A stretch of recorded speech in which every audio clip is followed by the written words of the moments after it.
ननद और भाभी की आपस में क्यों नहीं बनती। मधुश्रावणी व्रत की कथा के अनुसार एक बार माता पार्वती के मन में आया कि उनकी भी एक ननद होती। जैसे सभी की ननद होती है तो इससे कैलाश पर्वत पर उनका मन लगा रहता। लेकिन भगवान शिव तो अजन्म थे, उनका ना तो कोई माता पिता था और ना ही भाई बहन के होने का सवाल उठता।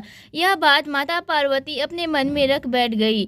लेकिन भगवान शिव तो अंतर्यामी थे, उन्होंने माता पार्वती के मन की बात जान ली और अनजान बनकर बार बार पूछते रहे कि आखिर तुम्हारे मन में चल क्या रहा है, अगर कोई समस्या है तो बताओ। बार बार भगवान शिव के पूछे जाने पर माता पार्वती ने कह दिया कि काश जैसे सबकी ननद होती है वैसे मेरी भी ननद होती तो उनके साथ हंसी मजाक करती, जिससे उनका भी मन लगा रहता। भगवान शिव ने कहा कि ननद तो तुम्हारी आ जाएगी, लेकिन क्या तुम ननद के साथ रिश्ता निभा पाओगी?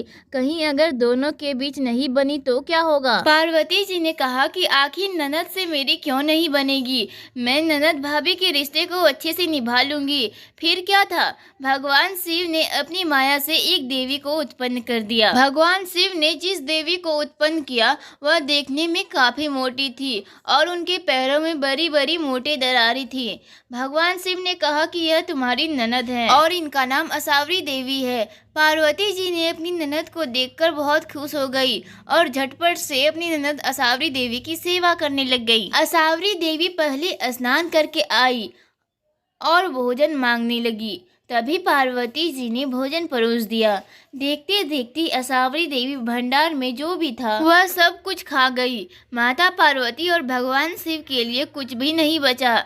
यह देखकर पार्वती जी दुखी हो गई। पार्वती जी ने फिर अपनी ननद को पहनने के लिए नए वस्त्र दिए तो असावरी देवी के लिए उनके वस्त्र छोटे पड़ गए क्योंकि असावरी देवी मोटी थी। पार्वती जी परेशान हो गई, उनको तो ऐसी ननद चाहिए थी जिनके साथ वह हंसी मजाक कर सके।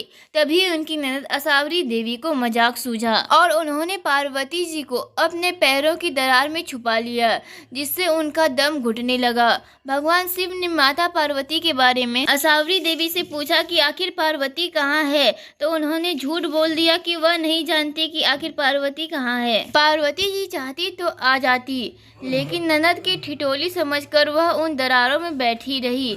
जब असावरी देवी की बात सुनी तो भगवान शिव को क्रोध आ गया और कहा कि कहीं ये तुम्हारी बदमाशी तो नहीं। तब असावरी देवी हंसने लगी और जमीन पर पांव पटक दिया, जिसकी वजह से पैरों की दरारों में से पार्वती देवी बाहर निकल गई। पार्वती जी अपनी ननद की हरकतों से परेशान हो गईं और भगवान शिव से कहा कि आप जल्दी से ननद को ससुराल भेज दीजिए, मुझसे बहुत बड़ी गलती हो गई है ननद की चाह रखकर। भगवान शिव ने असावरी देवी को कैलाश से विदा कर दिया। भगवान शिव ने कहा कि पार्वती जी यह तो मेरी माया थी, आप में संतुष्टि का भाव खत्म हो रहा था, जिसकी वजह से मैंने यह माया रची। लेकिन तभी से संसार में ननद भाभी का रिश्ते में नोक झोंक की परंपरा शुरू हो गई।